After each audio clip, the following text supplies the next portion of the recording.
कार्यक्रमाचा निरोप मिळालेला असतो त्याच्यानुसार ते येतात. आता समजा एसटी भाडेवाढचं आंदोलन आहे, एसटी भाडेवाढचं आंदोलन हे इथले सगळे आमचे जे स्थानिक पदाधिकारी आहेत ते आंदोलन घेतात.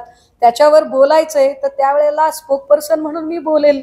त्यावर ज्या वेळेला एक स्टेटची भूमिका मांडायची आहे त्यावेळेला ती किंवा अजून काही वेगळ्या पद्धतीची भूमिका मांडायची तेव्हा राऊत साहेब बोलतील. सगळ्यात महत्त्वाचं की नाराजीचं कारण काय आहे, सुरे यांच्यावरची नाराजी काय आहे, त्याचं कारण काय कारण सांगितलं ते.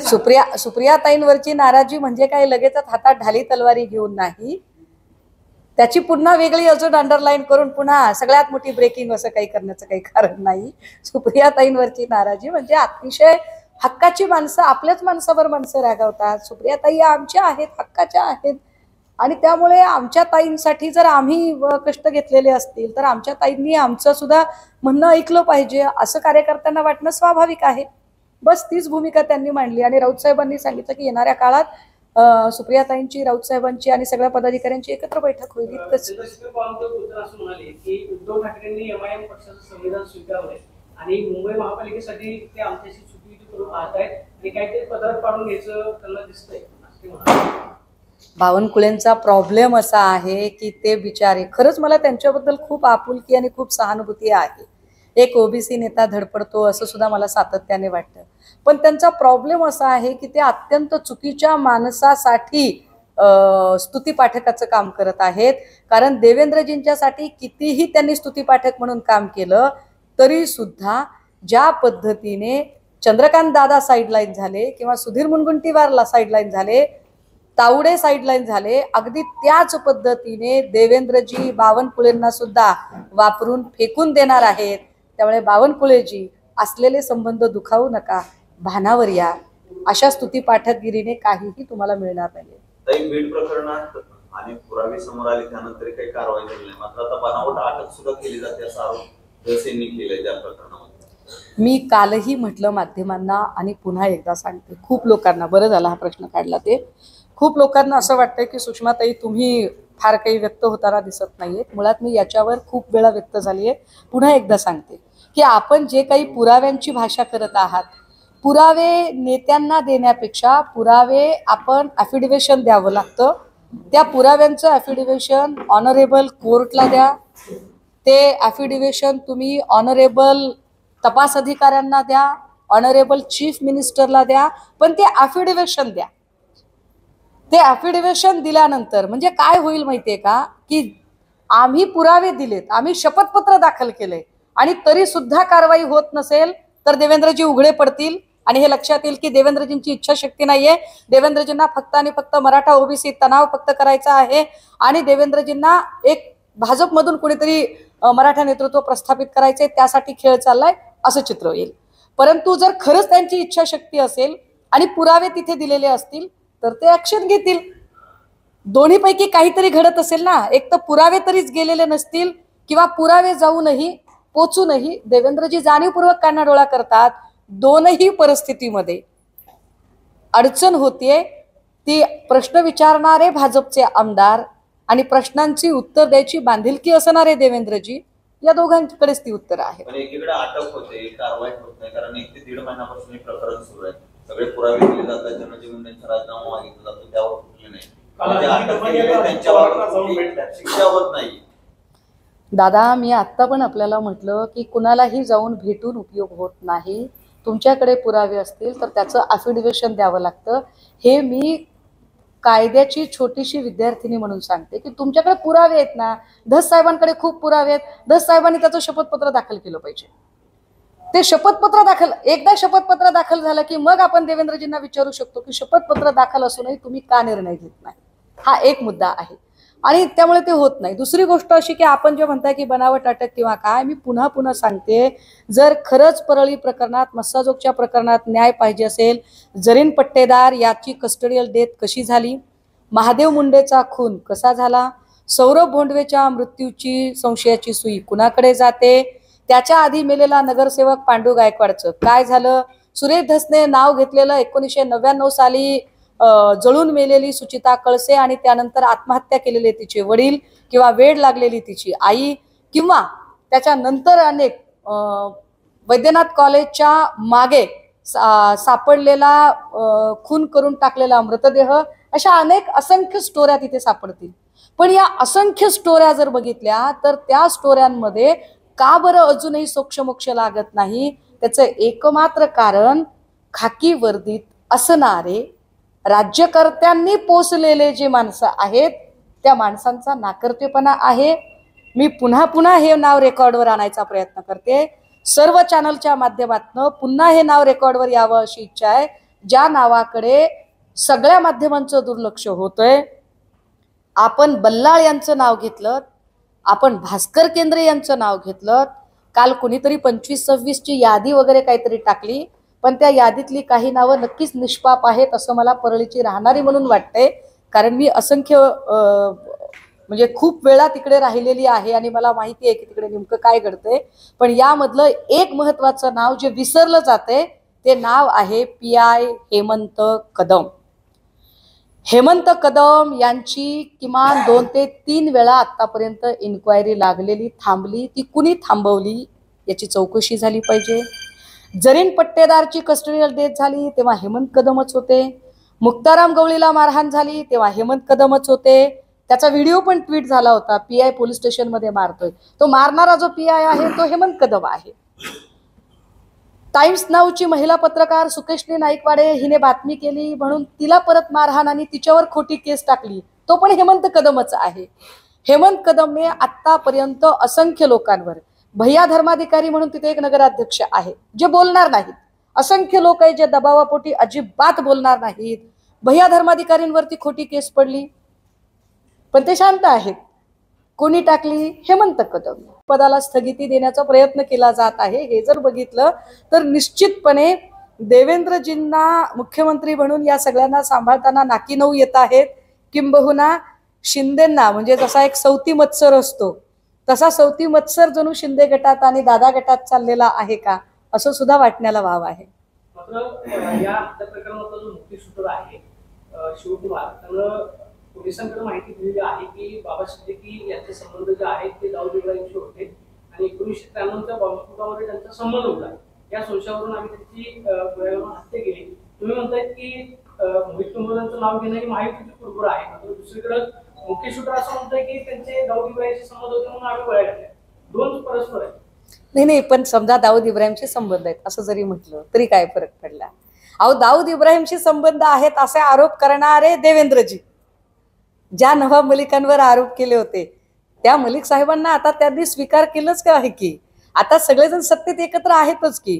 त्यामुळे विरोधी बाकावर असताना बोलण्याची भाषा आणि सत्तेत असण्याची भाषा, या भाषेमध्ये प्रचंड फरक पडतोय. मला असं वाटतंय आता त्यांना काहीच त्यांच्याकडे शुचित्वाची कुठलीच गोष्ट राहिलेली नाही. स्पृश्य अस्पृश्य हा भेद त्यांचा गळून पडलेला आहे. त्यांच्यासाठी आता फक्त आणि फक्त सत्ता आणि सत्ता साधन एवढं एकच शुचित्वाचा मार्ग त्यांना दिसतो. त्यांना आता याच्याशी काही देणं घेणं नाही की कोण दाऊदच्या जवळचा, कोण दाऊद पासून लांबचा, कोण देशाचा दुश्मन आहे, कोण देशाचा जवळचा आहे. या गोष्टींवर बोलण्यामध्ये मला नाही वाटत की देवेंद्रजींना फार रस आहे. देवेंद्रजींना आत्ता जर मी चुकत नसेल तर, आणि जे चित्र दिसतंय त्याच्यानुसार, देवेंद्रजींच्या आता 2-3 टर्म मुख्यमंत्री पदाच्या भोगून झालेल्या आहेत. उद्या भविष्यात देवेंद्रजींनी नरेंद्र मोदींना शह दिला आणि पंतप्रधान पदाचे दावेदार ते व्हायला लागले तर फार आश्चर्य वाटायला नको. कारण ज्या पद्धतीचं राजकारण दिसतंय हे मी फार जबाबदारीनं बोलतेय. राज्यातलं सरकार अस्थिर होईल की नाही मला माहित नाही, पण केंद्रातलं सरकार अस्थिर होण्याची चिन्ह प्रचंड दिसत आहेत. अमित शाह यांची एक वेगळी लाईन आणि नरेंद्र मोदी यांची एक वेगळी लाईन, असा क्लिअर कट फ्रिक्शन दिसत आहे.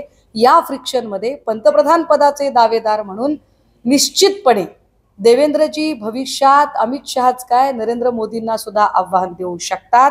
कदाचित हेच कारण आहे म्हणून कदाचित आपल्याला, मी आत्ता हे फार बोलतीये त्यामुळे आपल्याला असं वाटेल की हे होऊ शकतं का, पण मी आपल्याला बिहार निवडणुकीच्या पार्श्वभूमीवर सांगायचा हे प्रयत्न करते की बिहारच्या निवडणुकीत मुख्यमंत्री पदाचा चेहरा म्हणून चिराग पासवानला पुढे आणण्याची कल्पना अमित शहा यांच्या डोक्यात आहे. आणि अमित शहा यांनी जर ती कल्पना पुढे आणली तर निश्चितपणे नितीश कुमार केंद्रातला पाठिंबा काढून घेणार आणि नितीश कुमारांनी केंद्रातला पाठिंबा काढून घ्यावा ही तो अमित शहांची इच्छा. कारण आता केंद्रातलं सरकार हे अमित शहा यांना स्वतःला अस्थिर करायचं आहे, हे कृपया आपण समजून घ्या. त्यामुळे मला या सगळ्या ह्याच्यात काहीच वाटत नाही. आणि देवेंद्रजी त्या सगळ्या गोष्टींवरती म्हणजे शिक्यावर लोणी आहे आणि त्या लोण्याकडे लक्ष लावून राहिलेला एक जाऊ द्या, तर त्या सगळ्यांमध्ये ते जास्त बिझी आहेत. त्यांना इकडे राज्यात काय चाललंय, राज्यातला माणूस जगतोय की मरतोय, इव्हन पालकमंत्र्यांना पण काहीच वाटत नाही. नरहरी झिरवळ जेव्हा म्हणतात ना की मला एका गरीब जिल्ह्याचा पालकमंत्री केलंय, काय बिघडलं? गरीब जिल्हा प्रगतीपथावर आणून दाखवा, आव्हान आहे तुमच्यासाठी, सुवर्ण संधी आहे, घ्या ती सुवर्ण संधी. पण तुम्ही गरीब जिल्ह्याचा पालकमंत्री गरीब माणसाला केलं, याचा अर्थ तुम्हाला मालदार जिल्हा पाहिजे माल कमावण्यासाठी, तुम्हाला गरीब जिल्हा विकास करण्यासाठी नको आहे. ही सगळी माणसं यांना जनतेशी काही पडलेलं नाही. अमित शहा हेच केंद्रातलं सरकार अस्थिर करत आहे. मी पुन्हा एकदा ऐका ना, मी TV9 आणि सगळ्याच म्हणजे अगदी इथे जी 24 तास, लोकशाही, सगळे साव, ABP सगळे आहेत, सगळ्या चॅनलच्या समोर अत्यंत जबाबदारीने हे सांगते. आणि हे मी कुठल्याही पक्षाची पदाधिकारी या भावनेतून सांगण्यापेक्षा मला जे काही राजकारण दिसतंय त्याची विश्लेषक, अभ्यासक म्हणून सांगते की होय होय, केंद्रातलं सरकार अस्थिर करण्याचा प्रयत्न अमित शहाकडूनच येणाऱ्या काळात होणार आहे. कारण नरेंद्र मोदी यांची एकाधिकारशाही जी आहे ती अमित शहांना सुद्धा मानवणारी नाही. अमित शहा गरज नसताना इथे येऊन, महाराष्ट्रात येऊन जी वक्तव्य करतात, खरं तर अमित शहा यांनी नरेंद्र मोदी काय काम करणार आहेत यावरती बोलणं जास्त अपेक्षित होतं.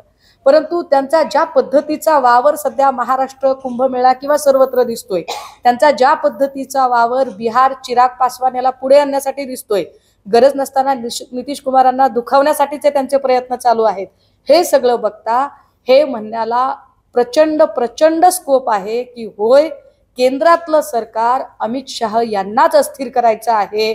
आणि भविष्यात मोदींना बाजूला करून शहांनी प्रयत्न केले तर वावगं वाटायला नको. परंतु दोघाचं भांडण तिसऱ्याचा लाभ असं म्हणत शहा आणि मोदींच्या भांडणात ही पंतप्रधान पदाची खुर्ची आपल्याला मिळेल का, यासाठी सुद्धा देवेंद्रजी बकध्यान करत आहेत. सरकार जर अस्थिर झालं तर मग इंडिया अलायन्सकडे 234 खासदारांचं संख्याबळ आहे, म्हणजे तुमचे नेते सत्तेमध्ये येणार. अहो, मी तेच सांगायचा प्रयत्न करते साहेब की हे सरकार स्वतःला मोदीजींना खाली उतरवणे ही अमित शहा यांची महत्वाकांक्षा आहे. आणि हे सगळं क्षेत्र काही परमार्थाचं नाही, हे राजकारणाचं क्षेत्र आहे. काय म्हणताय? नाही, आमच्यासाठी चांगलं आहे की नाही ते आम्ही तेव्हा ठरवू ना. याचा अर्थ आम्ही काही भाजपची मदत घेणार आहोत का, किंवा भाजपला लगेचच इंडिया अलायन्स मध्ये भाजप असणार आहे का, ह्या असल्या काही कपोल कल्पित आणि इतक्या बालिश आणि शेतचिल्ली टाईप काही बाता मी मारणार नाही. पण हे नक्की मी सांगते आपल्याला की मोदींना अस्थिर करण्यासाठी अत्यंत डेस्परेटली अमित शहा प्रयत्न करतायत. जेवढी मला दिल्ली आणि दिल्लीतल्या पत्रकारांशी बोलताना ज्या काही गोष्टी लक्षात येतात किंवा दिल्लीतल्या अनेक ज्या चर्चा कानावर येतात त्यानुसार हे पक्क आहे की अमित शहांना मोदींना खाली ओढायचे आहे. नगराळे साहेब पोलीस महासंचालक असताना DYSP अनुराधा उदमले यांच्याकरवी जी विशेष चौकशी हेमंत कदमची लावलेली होती, ती चौकशी आणि त्यानंतर हेमंत कदमची तातडीने झालेली बदली, पुन्हा हेमंत कदमला आणलं जातं आणि नंतर आंधळे, बबन गीते हे सगळं प्रकरण घडतं. त्या पोलीस अधिकारी हेमंत कदमला अजूनही वाचवलं जाते आणि त्याचं नाव कुठूनही कुणाकडूनही रेकॉर्डवर येत नाही. मी परळीतली रहिवाशी आहे, मी परळीतली राहणारी आहे आणि माध्यमांच्या समोर हे स्पष्ट केलं पाहिजे. जर आपल्याला आठवत असेल तर सुप्रियाताईंचा उमेदवारी अर्ज भरताना माझं भाषण चालू असताना राष्ट्रवादी काँग्रेसचे युवक अध्यक्ष महबूब शेख खालून म्हणत होते की ताई नाव घ्या, नाव घ्या, कोण आहे, कोण आहे. तर माझ्यावर खोटी 307ची केस टाकणारा अधिकारी कोण, तर तो हेमंत कदम. त्या हेमंत कदमला ही बुद्धी कुणी दिली खोटी केस टाकायची? अर्थात त्याच्यात नंतर निष्पन्न झालं नाही, कारण मी आयुष्यभर कायद्याने राहिलेली. परंतु या हेमंत कदमचं अजूनही माध्यमांमध्ये नाव येत नाही. मला वाटतं की इतकं पुरेसं आहे. नाही तुम्ही आणि संजय राऊत रोज एवढं सरकार आपण तुम्ही बाहेर काढताय सरकार ते आता स्थानिक स्वराज्य निवडणूक आहे मग याच्यावर काळजी करू नका, ऑक्टोबर नोव्हेंबर नंतर लागतील त्या. सेनाही टिकून राहील का आणि सेनेमध्ये इन्कमिंग होईल का आणखीन जे कार्यकर्ते त्यांची गळती लागेल? फार चांगल्या ओळी आहेत की कुणी आले आणि गेले त्याहूनही जग ओस पडत नाही, जग थांबत नाही, काळाचा महिमा अगाध असतो. इवन सुषमा अंधारेने पण या भ्रमात राहायची गरज नाही की मी नसेल तर काय होईल, अजिबात नाही. प्रत्येकाची जागा भरून निघत असते. अहंकार कुणीही एका जत्रेने देव म्हातारा होत नसतो. पक्षातही लोक येतात जातात. पवार साहेबांच्या पक्षातून जेव्हा राणा जगजित सिंग वगैरे गेलेले होते त्यावेळेला खूप लोक म्हणत होते साहेब तुमच्या जवळचे तुमच्या नात्यातले लोक गेले, कसं बघताय तुम्ही? काही फरक पडत नाही. तरीही सत्तेत नंतर ते बसले होते, पण मला त्याचं काही फार फिकीर वाटत नाही. ओके.